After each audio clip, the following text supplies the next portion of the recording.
It is currently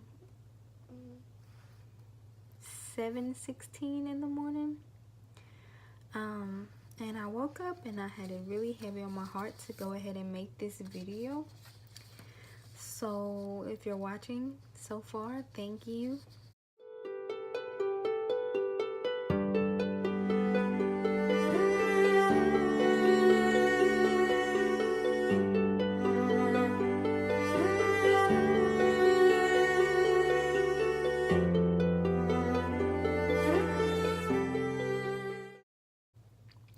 My boyfriend kept telling me that I was pregnant, and I'm like, no, like I would know before you know that I'm pregnant.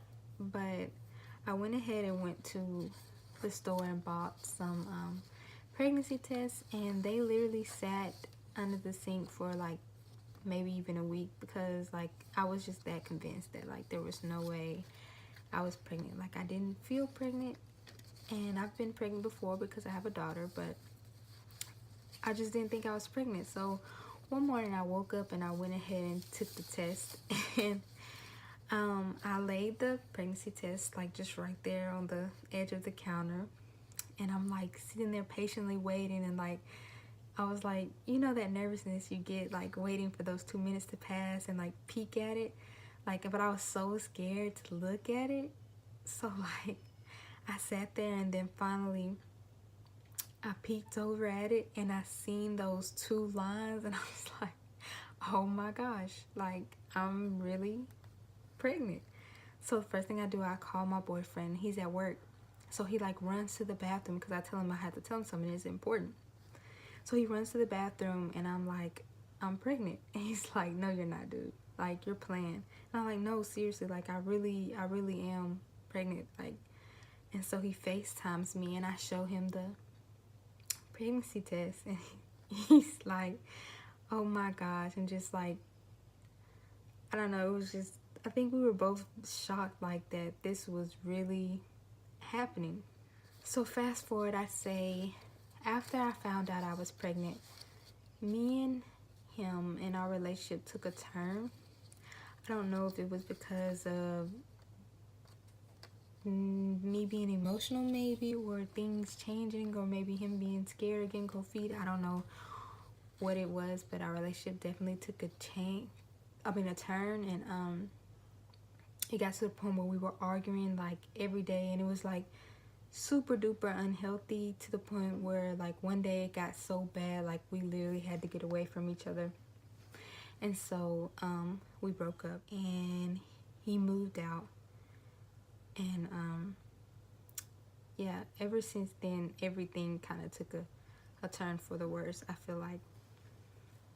So at this point we're like keeping in contact, but we're not talking like we used to.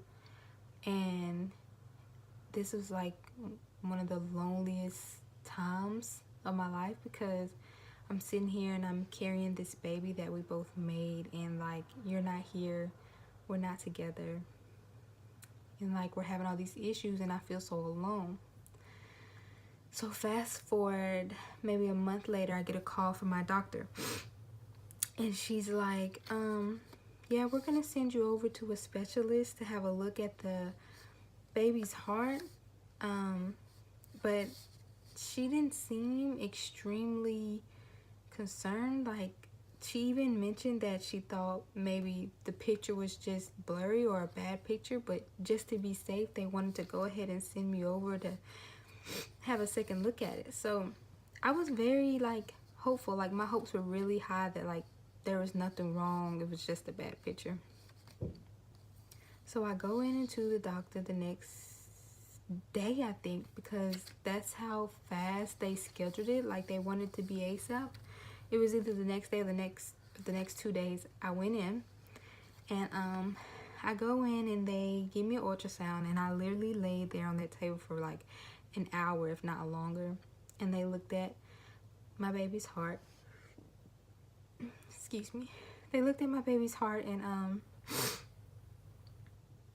one woman, she looked, and then they had another woman come in, and she looked, and finally when they got done, they sent me to this room, which is like what you would see like in movies. Is like a conference room. It's like the long table with the chairs around it type of setting.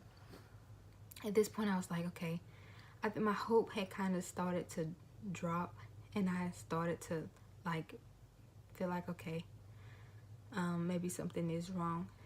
And so I sat there, and the doctor finally came in, and by the look on his face, like at that moment, like I knew, okay, this was real and like something was wrong. So he sat down and he explains to me that my baby had hypoplastic left heart syndrome. This is basically it.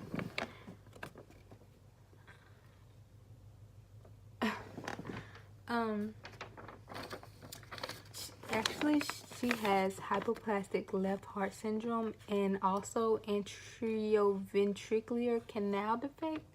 I actually didn't find that out this day, but later on. So basically what that means is the left side of her heart is extremely small. As my doctor would say, hers is like almost so small they can't see it on the ultrasound, which was terrifying to me. I mean, I didn't know what to think. I didn't know exactly what that means, because in our world today, I mean, like, doctors can almost fix anything. So I didn't know what it means. But so he continues to explain to me, like, what the future would be like for me and my baby. But he gave me 3 options at this point. And I think I was 28 weeks when I got diagnosed. He said they could go ahead and take the baby, like go in and deliver her and let her pass, like then and there, probably like within the next week. 2, I could go my whole pregnancy and do nothing, deliver her and do nothing and let her pass on her own, because it is 100% fatal without heart surgery. Or 3, I could do the heart surgery. It would be a major heart surgery within the first few days of her life she would have to have. So even that still was extremely scary for me and extremely emotional for me. So he explains all these things to me, and like he wanted me to like pick right then and there, like what did I want to do. And I mean, I kind of knew that I wanted to give her a chance at life. I kind of knew I wanted to do the surgery and everything, but it was just so emotional and so much at one time. Like, I kind of didn't say anything. And so I guess he kind of figured like, well, you know, whatever. So I left there, and as soon as I made it to the car, I like just completely lost it. And the first person I called was my boyfriend, or ex-boyfriend at the time. And I'm like, I couldn't even get a word out of my mouth. Like, I couldn't even say anything. I couldn't even tell him or explain to him, because I was just like distraught. Like, I was just crying, shaking. And so I just hung up the phone. Like, I didn't even say anything. I know he was probably thinking like, you know, what is going on? But like, so I just hung up the phone and I called my mom at this point, and I kind of explained to her, and like, I'm still like shaking, crying. So anyway, I leave there, and for some reason I'm like, I didn't want to go home, so I went to one of my favorite places to eat, which is like a hibachi place, you know, where they cook in front of you type of thing. And so I go there and I'm like, this was such a bad idea. I go there and I go in there and sit, and at this point, you know, I've cleared my face. I mean, it's probably still red, but like, I'm not crying and I'm okay. And I go in there and I sit down. It's like the moment I sit down, like it just all hit me again, and I like lose it right there at the table. And immediately everybody stops and they're like crowding around me, and they're like, everybody's wondering like, what's wrong, what's going on. And that just made it even more worse for me. I mean, it was such a, like, I don't know, it was crazy, because I'm sitting in this restaurant in front of these people and I'm just crying, like literally boo-hoo crying. So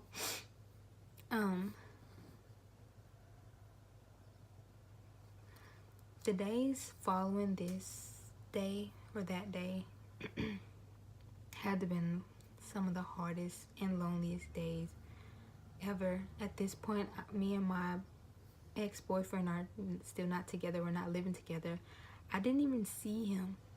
Like, he wasn't like there for me to hug or cry on his shoulder. Like, it was nothing like that. And like, I kind of pushed everybody else away because I didn't want to constantly talk about this situation and cry to everybody, you know, and because I don't know, I feel like people would be like, oh, she just wants attention, or oh, she's just being dramatic. You know, I feel like nobody really understands how you feel when you're going through something. So I kind of just balled it up, and like, there were so many days like that I didn't even want to wake up. And not that I didn't want to wake up in the sense of I wanted to die, but I didn't want to wake up and face the reality of the situation and like relive it. Because every day, once I woke up, like, it would just hit me, and I'd literally be crying within minutes, thinking about, you know, what's to come with this pregnancy and with my soon to be daughter, or my daughter, my baby, my unborn baby at the time. Well, still haven't had her yet, but I didn't like it. It was just so stressful, and that, like, there were days I cried 10 times a day, like 10 times in that day. No exaggeration. Like, every time it would cross my mind, and I would try to like force myself to sleep. Like, I stayed in my room religiously. I mean, it was crazy. It was depressing. It was sad. Like, and it was so hard because I had to keep telling myself, like, I can't be like this because this baby feels this and she doesn't deserve this, on top of everything else that she's already going through. And she's been such a soldier this whole time. Like, with everything that they've said, with all the odds against her, she's just, I mean, inside of me, unborn, she's just so active, and like, I'm very hopeful for her. But at this time in my pregnancy, I was like, it's like I didn't see any hope. I didn't see the sunlight at the end of, like, I didn't see that. All I seen was the darkness. All I felt was the rain and the pain, and like, it was hard. So it comes time for my baby shower, and it was to the point, like, I didn't want to do the normal things that other parents do. Like, I didn't want to do the baby shower. I didn't want to go out shopping and buy all this baby stuff, because I was so scared that, like, I'd have this room full of baby things and baby items, and I wouldn't have a baby to bring home to it. Because I mean, there is still a chance, even with her having the surgery, that things could go wrong, or that it might not take well, and that she wouldn't come home with me. And so I was scared. And so we went ahead and did the baby shower, and I was very emotional that day. I mean, like, the whole baby shower, I was kind of in my room. I wasn't even at the party. Like, I mean, it was a hard time. So fast forward, it took me, I want to say, almost too long. I don't want to say too long, because I feel like you should heal at your own pace, but I wish, looking back, that I would have been more hopeful sooner, just for her sake, because I hate that she felt that pain. But once I finally started looking at the positive and finding hope again, I mean, it was amazing to wake up and not cry. Wake up and feel like it's not that bad, like everything's going to be okay. Which is where I am now. Like, I'm very hopeful. I'm not upset about her diagnosis. I'm not upset about what could follow coming with this condition that she'll forever have to live with. Like, I'm not upset about those things anymore, and I'm just more so just happy to meet her, happy to hold her, happy to love her, and just be there with her through whatever, all the surgeries that she will have in her life, because she would definitely have 3 major heart surgeries, but she could have more, and even a heart transplant if it were to get that serious. But I'm just ready, and it's just like, once you gone through something so emotional and so downing, when you finally get that little piece of happiness and peace again, I mean, it's like, I can't even explain the feeling. But fast forward to today. I am, as of today, 39 weeks and 2 days. Sorry. If you wonder why I keep looking down, I have my phone of notes to keep me on track so that I don't forget anything or what I'm supposed to say next. But yes, I'm 39 weeks and 2 days today, and actually I go in to be induced tomorrow on February 4th, 2019. So I will meet my baby girl tomorrow, hopefully. Hopefully I will have her tomorrow. And yeah, like I said, I'm just so excited. Like, I mean, even though I won't have a normal birth like most people do, but I will be able, or given the chance to have her vaginally. At first they were a lot of talk about a C-section, but my doctor allowed me to try to have her vaginally and normally, and so we are going to do that, and I am so excited. But right after I have her, they will be taking her from me. There won't be a chance for me to hold her or cuddle her or do skin to skin or take pictures or, you know, bond with her. Like, I won't get that chance. As soon as she comes out, they would give her what is called prostaglandin. I'm probably saying that wrong, but and this is just to keep her stable until her heart surgery, because they don't want to take her in to have her heart surgery until I am released from the hospital, because like I said, she will not be in the same hospital as me. She will be taken away from me the moment she is born and taken to a hospital called Hlhs,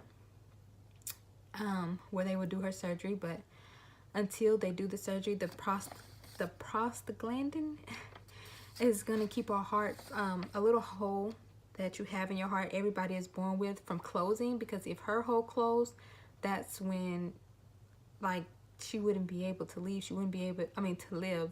Her heart wouldn't be able to pump blood to all the places that, because right now that she's inside me, I'm doing most of the work for her heart, so she's okay. Whereas when she comes out and she has to do that work on her own, she wouldn't be able to. So they will take her and she will go over to Hlhs. And so I think those days that I'm in the hospital and I won't be able to see her, or well, I won't be able to hold her and love her, will be very hard. But I'm still very ready and still very excited. And sorry. So once I have her and I get released from the hospital that I'm at, I will go to her and be able to love her and be with her before she goes to her first major heart surgery, which will be about 6 hours long. And from there, just have to see how everything goes. And I'm still praying. Like I said, I'm way more hopeful now than I have ever been throughout this whole pregnancy. But I still do, of course, get a little emotional about how everything's gonna pan out, and I'm just unsure how I will feel during those certain moments alone or without her, and her being, somewhere else, far away from me, far out of reach from me. But I have family who will definitely be there every step of the way, and will go see her, because they will be allowed to visit her and FaceTime. Thank God for FaceTime and pictures. I will be able to see her, just won't be able to physically touch her and hold her. So that's pretty much it, you guys, so far. And I do plan on vlogging in every moment possible of how everything will go, because this is something that I never heard of or knew was a thing until it happened to me. So I would like to shed light on little babies with Hlhs, and just our journey, the mom's journey, and what we go through, and kind of how it is for us. And that's pretty much it. So if you've stayed and watched me for this long, I'm not sure how long I've been recording because I've cut it off. But if you've stayed, if you've watched for this long, thank you so much. I mean, it truly means a lot. I'm honestly doing this because it is like a release for me to be able to talk and get these things off of my chest. So thank you so much for watching. I am forever grateful to even one viewer. And I hope that everybody watching has a wonderful, great day. And in the future, if you have your children, I hope they are healthy and strong. But nevertheless, whatever your situation may be, everything will be all right. That's one thing that I can say for sure. There's always sunlight at the end of the tunnel. So never forget that. And I hope the best for everybody. Thanks for watching me. Bye.